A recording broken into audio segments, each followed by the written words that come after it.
നടൻ ബാലയ്ക്കെതിരെ ഗുരുതരമായ ആരോപണങ്ങളാണ് മുൻ ഭാര്യ എലിസബത്ത് ഉന്നയിച്ചത്. അതിൽ പ്രധാനമായും ബാലയുടെ ലിവർ ട്രാൻസ്പ്ലാന്റേഷൻ നടത്തിയ സംഭവത്തെക്കുറിച്ച് ഡോക്ടർ കൂടിയായ എലിസബത്ത് പറഞ്ഞത് വലിയ ചർച്ചകൾക്ക് വഴിയൊരുക്കി. ശരിക്കും അങ്ങനൊരു ചികിത്സ നടന്നോ എന്ന കാര്യത്തിൽ പോലും തനിക്ക് സംശയമുണ്ടെന്നും ലക്ഷങ്ങൾ കൊടുത്താണ് ബാല ഡോണറെ കണ്ടെത്തിയതെന്നും തുടങ്ങി നടന്റെ മുൻ ഭാര്യയുടെ ആരോപണങ്ങൾ നിരവധിയായിരുന്നു.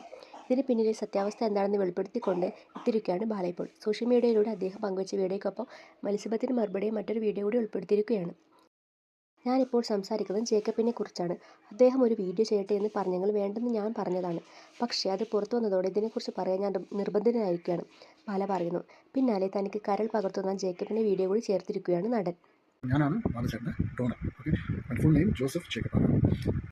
അതിൽ എന്നെക്കുറിച്ച് എലിസബത്ത് ചേച്ചിയെ കുറച്ച് കാര്യങ്ങൾ സംസാരിക്കുന്നുണ്ട്. ഇതുമാതിരി ലക്ഷം കൊടുത്താണ് ഡോണറെ സ്പോൺസർ ചെയ്തത്. പിന്നെ ഞാൻ കൊടുക്കാൻ തയ്യാറായിരുന്നു. എനിക്ക് മനസ്സിലാവില്ല എന്ന് വെച്ചാൽ സർജറി ചെയ്യുന്നതിന് 10 ദിവസം മുമ്പ് ഞാൻ ഹോസ്പിറ്റൽ കുറേ ചെക്കപ്പൊക്കെ ഉണ്ടായിരുന്നു. അപ്പോൾ അങ്ങനത്തെ ചെക്കപ്പൊക്കെ ആയിരുന്നു. അപ്പോൾ ആ സമയത്ത് എലിസബത്ത് ചേച്ചിയുണ്ട്. ചേച്ചി അമ്മ എൻ്റെ അടുത്ത് പറഞ്ഞില്ലേ കുറച്ച് ഞാൻ കൊടുക്കാൻ റെഡിയാണ്, ഇത് സമ്മതിക്കില്ലാന്ന് പറഞ്ഞ് എൻ്റെ അടുത്ത് ഒന്നും സംസാരിച്ചിട്ടില്ല. ഇതിനെക്കുറിച്ച് സംസാരിച്ചിട്ടുണ്ട്. ഓക്കെ, അങ്ങനെയാണെങ്കിൽ എനിക്ക് കൊടുക്കണമെന്നുണ്ടായിരുന്നില്ല, മനസ്സിലായി. അപ്പോൾ അന്ന് പറയാത്ത ആളാണ് ഇന്ന് പറയുന്നത് ഞാൻ കൊടുക്കാൻ റെഡിയായിരുന്നു ലിവർ, പക്ഷേ ആരും സമ്മതിച്ചില്ല.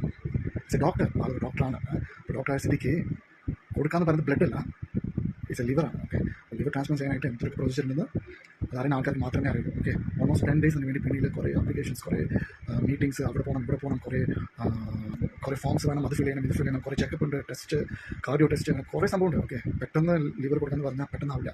അത് വന്ന് ഓൾമോസ്റ്റ് ഒരു 10 ഡേയ്സ് ആയി വെയിറ്റ് ചെയ്ത് എല്ലാം ഓക്കെ ആയി കഴിഞ്ഞിട്ടാണ് ട്രാൻസ്പ്ലാന്റ് ചെയ്യുന്നത്. ഡോക്ടറായ ആൾക്കറിയാം. ഓക്കെ, ഇനി കുറച്ചുകൂടി പറയാൻ പോകുകയാണെങ്കിൽ ആരും തെറ്റ് പറയുന്നില്ല. ബാലചേട്ടൻ്റെ സൈഡല്ല, എലിസബത്ത് ചേച്ചിയുടെ സൈഡല്ല. ഓക്കെ, ആരും പറഞ്ഞിട്ടും ചെയ്യുന്നുണ്ട്. എന്നെക്കുറിച്ച് വീഡിയോയിൽ വന്നപ്പോഴാണ് ഞാൻ സംസാരിക്കുന്നത്. എന്നെക്കുറിച്ച് സംസാരിക്കാനൊന്നുമില്ല. ലക്ഷം കൊടുത്ത് മുടക്കി, എന്ത് ലക്ഷം? എനിക്കറിയാത്ത ലക്ഷം എന്താണ്?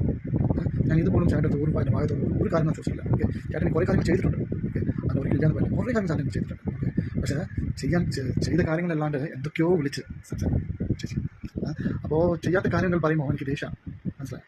അപ്പോൾ അത് കാരണം എന്നെക്കുറിച്ച് ആവശ്യമില്ലാത്ത സംസാരങ്ങൾ വേണ്ട. അങ്ങനെ എന്തെങ്കിലും പ്രൂഫ് കാണിക്കും. ഞാൻ പറഞ്ഞ് ലക്ഷങ്ങളോ അല്ലെങ്കിൽ കോടികളോ വാങ്ങിയെങ്കിൽ അത് പ്രൂഫ് കാണിക്കും. ഞാൻ ഒരിക്കലും ഒന്നും ചെയ്തിട്ടില്ല. ഓക്കെ, അതെന്തെങ്കിലും പ്രൂഫ് എനിക്ക് എൻ്റെ മുമ്പിൽ കാണിക്കും. അല്ലാണ്ട് ആവശ്യമില്ലാണ്ട് എന്നെക്കുറിച്ച് മീഡിയയിൽ പറയാൻ ചേച്ചിക്ക് ഒരു റൈറ്റ്സും ഇല്ല. ഓക്കെ, അതിന് ഡോണേഴ്സ് എന്ന് പറയുമ്പോൾ എന്താണ് വിചാരിച്ചവർ? ഡോണേഴ്സ് വെച്ചാൽ എന്താണ് കരുതിയതെന്ന് മനസ്സിലാവും. ഓക്കെ, ഡോണേഴ്സ് അത്ര ഒരു സാധാരണ കാര്യങ്ങളാണ്. ചേട്ടൻ ആക്ച്വലി ഡോക്ടേഴ്സ് പോലും പറഞ്ഞിട്ട് 95% ആളൊന്നും തിരിച്ച് കിട്ടില്ല. അത്രയ്ക്കും റിസ്ക് ആയിരുന്നു സർജറി. അത്രയ്ക്കും റിസ്ക് സർജറിയിൽ ഞാൻ എൻ്റെ ജീവൻ പോലും നോക്കാൻ പറഞ്ഞു. 2 പേർക്ക് റിസ്ക് ആണെന്ന് പറഞ്ഞത് ഡോക്ടർ. അവിടെ മെഡിക്കൽ റിപ്പോർട്ട് എല്ലാം പ്രൂഫ് ഉണ്ട് അമൃതയിൽ. ഡോക്ടർ പറഞ്ഞ് കൊടുക്കുന്ന ആൾക്ക് റിസ്ക്കാണ്, കിട്ടുന്ന ആൾക്ക് റിസ്ക്കാണെന്ന് പറഞ്ഞ് എല്ലാം പറഞ്ഞ് ഞാൻ ഒന്നും എന്താ പറയുക, എൻ്റെ ലൈഫ് പോലും നോക്കാണ്ട് ഞാൻ വന്ന് കൊടുത്തിട്ട് ഇപ്പോൾ വന്ന് ഞാൻ കൊടുക്കാൻ റെഡിയായിരുന്നു പറയുമ്പോൾ നിങ്ങൾ ആദ്യം ഒന്ന് ഓർത്ത് നോക്ക്, ഈ വിഷമം ഉണ്ടാവില്ല, നിങ്ങൾ ഓർത്ത് നോക്ക്. ഓക്കെ, ചിലപ്പോൾ മലയാളത്തിൽ കുറച്ച് ഡിഫറൻസ് ഉണ്ടാവും. ഞാൻ ചെന്നൈയിലായിരുന്നു, പിന്നെ മലയാളത്തിൽ കുറേ ഡിഫറൻസ് ഉണ്ടാവാം. ഓക്കെ, അപ്പോൾ എനിക്ക് ഇങ്ങനെയൊക്കെ പറയുമ്പോൾ ഭയങ്കര ഒരു എന്താ പറയുക, കൊടുക്കേണ്ടായിരുന്നു ഒരു തോന്നൽ. ഓക്കെ, ഒരിക്കലും ഒന്നും പ്രതീക്ഷ ചെയ്ത് തന്നെ ഒരു കാര്യം. ഓക്കെ, ഇങ്ങനെയൊക്കെ പറയുമ്പോൾ നമുക്ക് ആവശ്യം കുറേ കാര്യം ചോദിക്കാം. ഇതെങ്ങനെ പറയാം, അങ്ങനെ നമുക്ക് ഓരോ ആൾക്കാരും ചോദിക്കുമ്പോൾ അതിന് മെയിൻ ചെയ്യുന്നത് വീഡിയോ. ഓക്കെ, അല്ലാണ്ട് ഒരു കാര്യമല്ല. എന്നെക്കുറിച്ച് സംസാരിക്കാൻ എന്താണ് റൈറ്റ്സ്? എന്തിനെക്കുറിച്ച് അവിടെ സംസാരിക്കണം? ഡോണറെ കുറിച്ച് അവിടെ സംസാരിക്കണം, എന്താണ് ഉള്ളത്? ഇത് കൊടുക്കാന്ന് പറഞ്ഞ് ഞാൻ കൊടുക്കണേ? ടിൽ നൗ എൻ്റെ മേത്ത് ഒരു കത്തി പോലും വയ്ക്കാത്ത ആളെ എൻ്റെ മേത്ത്. ഓക്കെ, ഞാൻ എല്ലാം ഓക്കെ എന്ന് പറഞ്ഞ് എന്നെ കൊടുക്കണം. ആ സമയത്ത് ആൾ ഓക്കെ ആണെങ്കിൽ